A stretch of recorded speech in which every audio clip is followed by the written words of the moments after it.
Breaking news po mga kababayan, Sara Duterte napalundag sa sobrang saya. Grabe po ito, magandang balita na ikatutuwa nyo. Tatay Digong sa ICC biglang lalaya. Di umano. Hala ka, totoo kaya? At ito pa ang isa. BP Sara Duterte susuportahan ng mahigit 20 grupo sa 2028.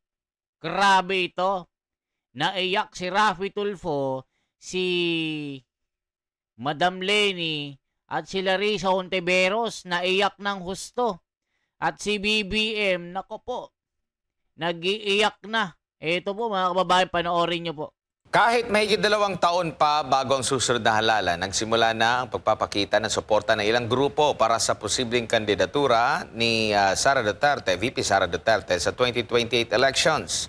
Mahigit 20 organisasyon mula sa iba't ibang sektor ang nagtipon sa lungsod po ng San Juan upang ipahayag ang kanilang suporta sa ikalawang Pangulo. Narito ang balita ni Almar Forzuelo. Nagtipon sa Green Hills, San Juan City ang mga taga-suporta ni Vice President Sara Duterte isang araw bago ang paggunita sa ika-1 taon mula nang arestuhin ang dating Pangulong Rodrigo Duterte.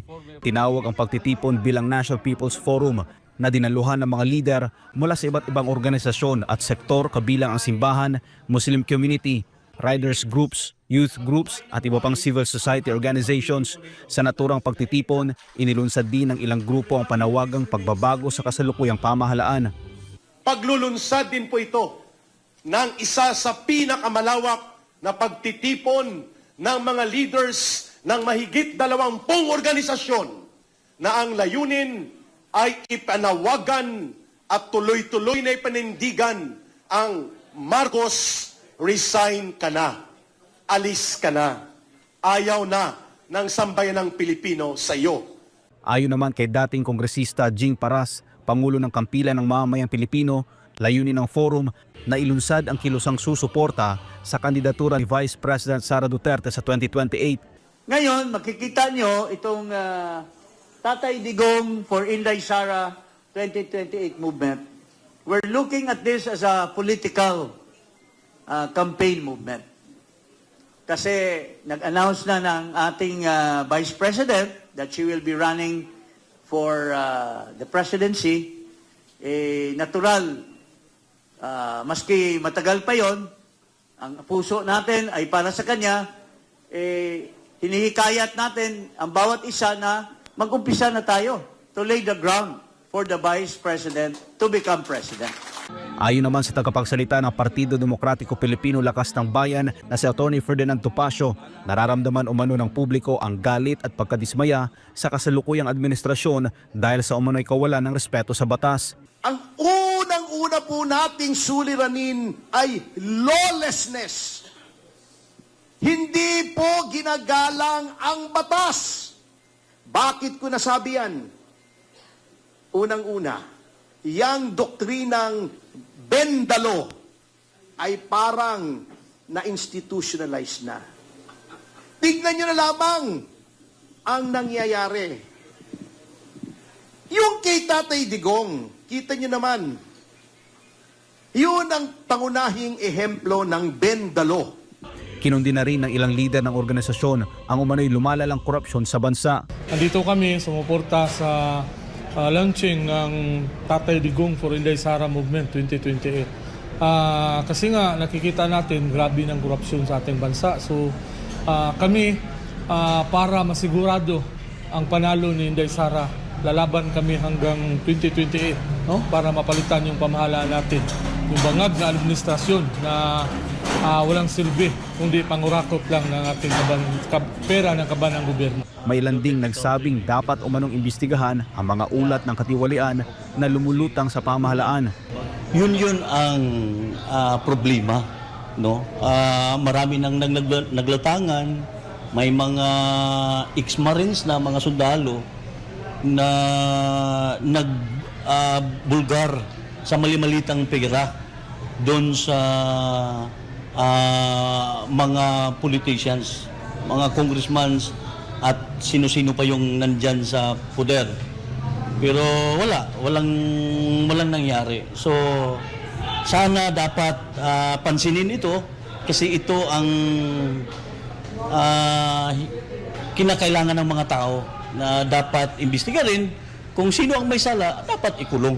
Sinabi rin ng ilang leader na ang kanilang advokasya ay suportahan ang mga polisiya at pamumunong kanilang nakikita sa dating administrasyon.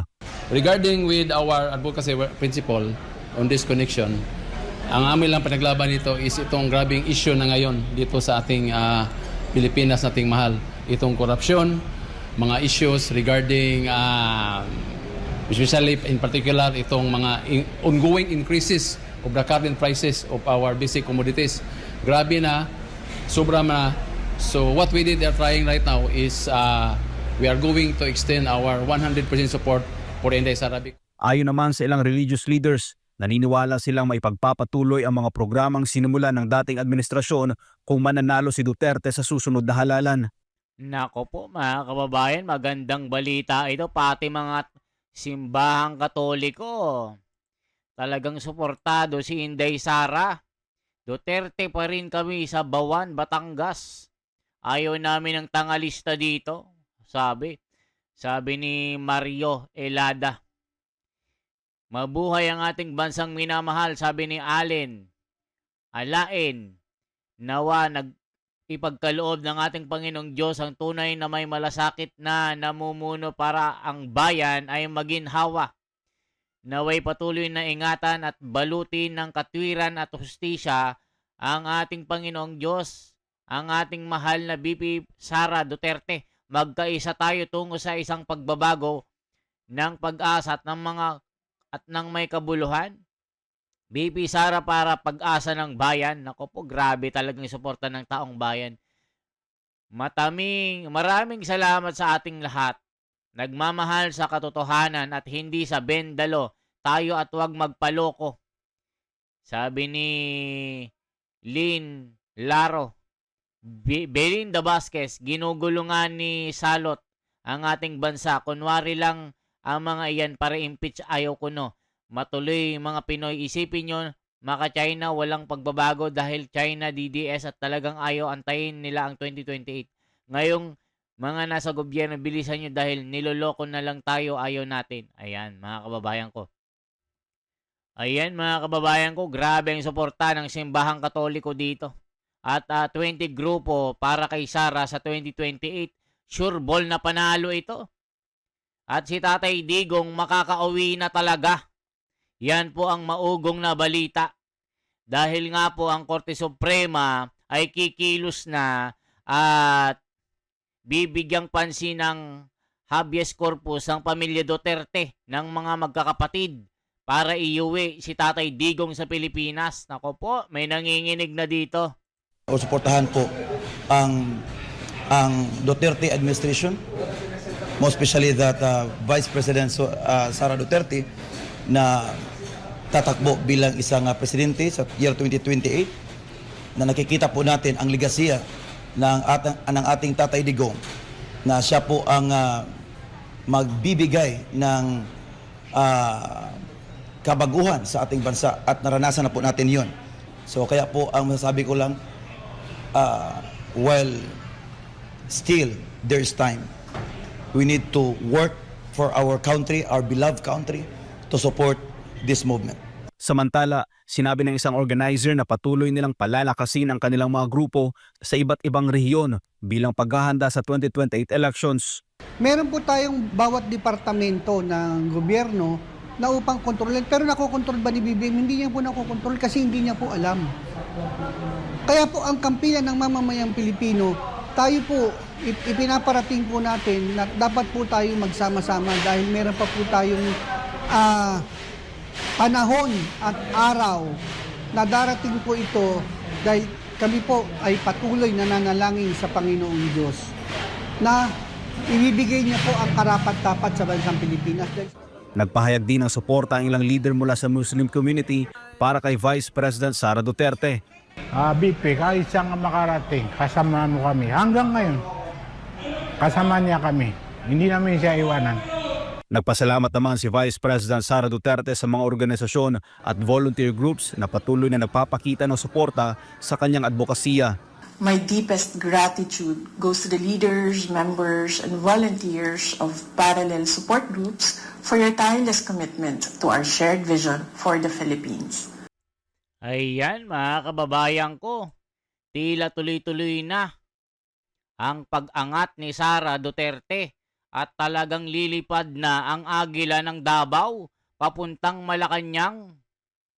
Ang dami na, libo-libo na, milyon-milyon na ang sumusuporta sa kandidatura ni Sara Duterte dahil nagdeklara na nga ito ng pasabog na siya ay tatakbo sa 2028 ng pagkapangulo.